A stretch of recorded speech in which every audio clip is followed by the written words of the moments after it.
Sejumlah kepala negara termasuk Presiden Prabowo Subianto dan Presiden Amerika Serikat Joe Biden menghadiri KTT G20 di Brazil yang dimulai pada Senin waktu setempat. Lalu apa saja agenda G20? Sudah ada Kepala Biro Gedung Putih VOA Patsy Widakuswara di Rio de Janeiro, Brazil. Selamat pagi waktu Indonesia, Patsy. Agenda G20 tahun ini menyoroti kemiskinan dan ketahanan pangan. Joe Biden menyatakan akan mendukung, dan apakah komitmen Biden ini akan diteruskan oleh Trump?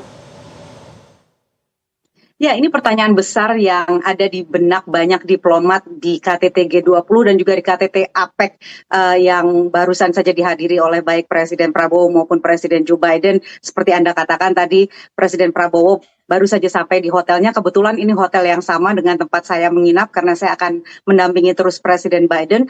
Dan yaitu pertanyaan para diplomat ini adalah berbagai komitmen Amerika Serikat yang disampaikan oleh Presiden Joe Biden baik untuk acara pertama besok di G20 yaitu Global Alliance Against Hunger and Poverty, aliansi global melawan kemiskinan dan kelaparan, dan juga mengenai climate change, perubahan iklim. Apakah akan diteruskan oleh Donald Trump yang terkenal sebagai orang yang suka mencabut Amerika Serikat dari berbagai perjanjian multilateral pada saat pemerintahan pertamanya tahun 2016.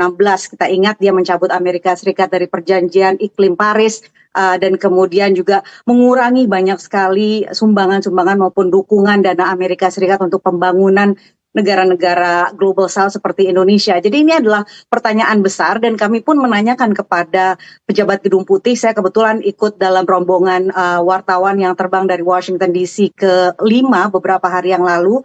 Dan ini yang kami tekankan kepada para pejabat Gedung Putih, untuk apa kalau misalnya menandatangani berbagai komitmen yang akan ya kasarnya dirobek begitu saja oleh Donald Trump ketika nanti ia berkuasa mulai menjabat bulan Januari mendatang. Dan jawaban dari Gedung Putih, dari Sekretaris Gedung Putih, Sekretaris Pers Gedung Putih adalah fokus Joe Biden adalah pada momen ini dan pada usaha yang bisa dilakukan selama 2 bulan ke depan sisa masa jabatannya. Baik, Patsy, sebelum tiba di Rio, Biden menyempatkan diri ke hutan Amazon untuk membahas mitigasi iklim dan climate financing untuk negara-negara berkembang, termasuk Indonesia. Banyak pihak khawatir komitmen ini akan ditinggalkan oleh Trump. Adakah jaminan dari Biden? Ya, Biden hanya mengatakan bahwa upaya dia adalah sebisa mungkin meninggalkan climate legacy, ya, warisan untuk perubahan iklim. Dia menyatakan bahwa Amerika Serikat sudah melampaui janjinya untuk memberikan $11 miliar untuk climate financing untuk negara berkembang, untuk global south. Dan ini diwariskan untuk penerusnya dan juga untuk bangsa Amerika, ya tidak bisa menjamin juga dia untuk apa yang akan dilakukan oleh administrasi berikutnya. Namun yang ditekankan oleh Biden adalah bahwa climate change ini adalah satu perjuangan yang tidak bisa dibedakan oleh partai. Jadi ini bipartisan, sikapnya harusnya didukung oleh semua rakyat Amerika Serikat, termasuk para pendukung Donald Trump. Namun itu tadi kembali lagi ke pengalaman kita pada masa Trump menjabat pertama kali adalah berbagai inisiatif atau berbagai komitmen Amerika Serikat di bidang perubahan iklim yang dihapuskan atau dikurangi oleh Donald Trump, dan itu pun yang menjadi kecemasan para aktivis dan para diplomat di G20 dan juga di APEC kemarin. Ya, Patsy, sebelum meninggalkan APEC 5, Biden bertemu dengan Xi Jinping. Apakah ada substansi atau semacam pertemuan tertutup, perjumpaan saja kemarin?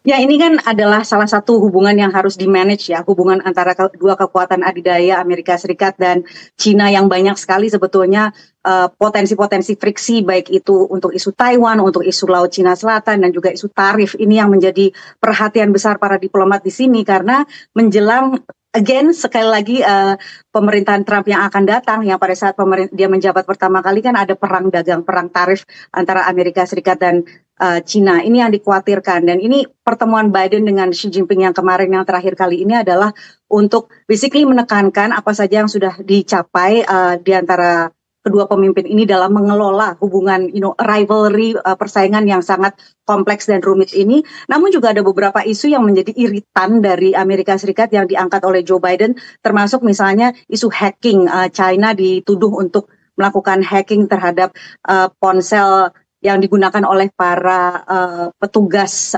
kampanye dan juga pejabat Amerika Serikat. Selain itu juga tentunya adalah isu Korea Utara memberikan bantuan dalam bentuk tentara untuk membantu Rusia di Ukraina.